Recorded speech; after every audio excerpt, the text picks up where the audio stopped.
अस्सलाम वालेकुम दोस्तों, कैसे हो? मुझे उम्मीद है कि आप सब सही हो गए। न्यू अपडेट के साथ मैं आपके सामने फिर हाजिर हो चुके हैं। अगर आप कुवैत में रहते हैं या कुवैत की खबरों से हमेशा के लिए अपडेट आना चाहते हैं तो इस वीडियो को ज़रूर पूरा देखें, क्योंकि मैं आपको इसमें काफ़ी ज़्यादा इंपॉर्टेंट जो है इन्फॉर्मेशन देने वाला हूँ।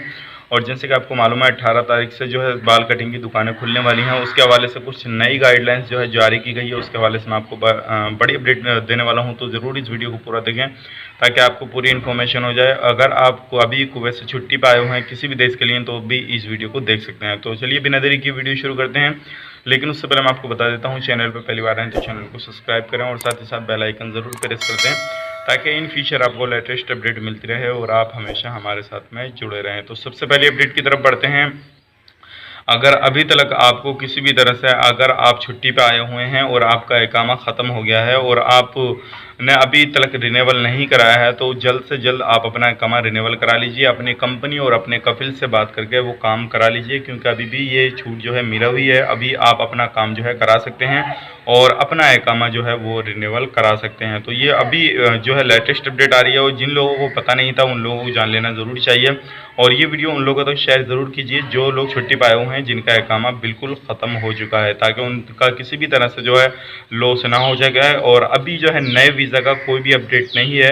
काफ़ी सारे लोग जो है कमेंट भी करते हैं कि नया वीज़ा कब इशू किया जाएगा कुवैत का। तो मैं आपको बता दूँ, अभी किसी भी तरह से नया वीज़ा जो है कोई भी उसके हिसाब से कोई भी अपडेट नहीं आई है। और नए वीज़ा हो सकता है मेरे हिसाब से, अगर उम्मीद की जा सके तो 2020 के अंदर तो मुश्किल से ही आना शुरू होगा। 2021 में शुरू हो जाएगा इंशाल्लाह, लेकिन 2020 में मुश्किल है नया वीज़ा आना। तो अगर आप का वीज़ा पहले से ही ऑलरेडी है, इकामा ख़त्म हो गया तो रिन्यूअल कराएं।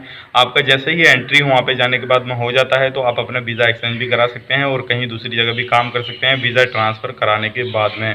तो ये बड़ी अपडेट थी। अब बात कर लेते हैं जो 18 तारीख से बार या सैलून वगैरह की दुकानें खुलेंगी, शॉप वगैरह खुलेंगे और पार्लर वगैरह खुलेंगी, तो उनकी कुछ गाइडलाइंस है। अगर आप किसी भी तरह के काम करते हैं या बाल कटिंग करवाने जाते हैं तो सबसे मेन चीज़ ये है, मिनिस्ट्री ऑफ हेल्थ की तरफ से एक गाइडलाइन जारी की गई है जिसमें कि आप अपनी दाढ़ी नहीं बना सकते और जो भी आपका चेहरे का काम है वो नहीं करा सकते। सिंपल सी बात ये है। और अगर चेहरे का काम कराते हुए पकड़े गए तो आपके खिलाफ भी कड़ी कार्रवाई की जाएगी और जो सैलून वगैरह है उसको भी बंद किया जा सकता है। और अगर कोई भी बंदा, कोई भी कस्टमर जो है अपना कटिंग वगैरह करा के निकलता है तो उसको पूरा कुछ सैनिटाइज करना होगा। और ये जो है गाइडलाइंस जारी की गई है। अगली अपडेट की तरफ बढ़ते हैं। जो लेडीज़ के लिए हैं वो भी अपना जो है मेकअप वगैरह नहीं कर सकती, मसाज वगैरह नहीं करा सकती। तो ये भी गाइडलाइन जो है जारी की गई है और ये आपको जानना इसलिए ज़रूरी है ताकि आप कहीं पे भी कैसे भी बाल वगैरह कटिंग कराने जाते हैं तो इन चीज़ों का ध्यान रखें ताकि आपको किसी भी तरह से कोई भी परेशानी का सामना ना करना पड़े।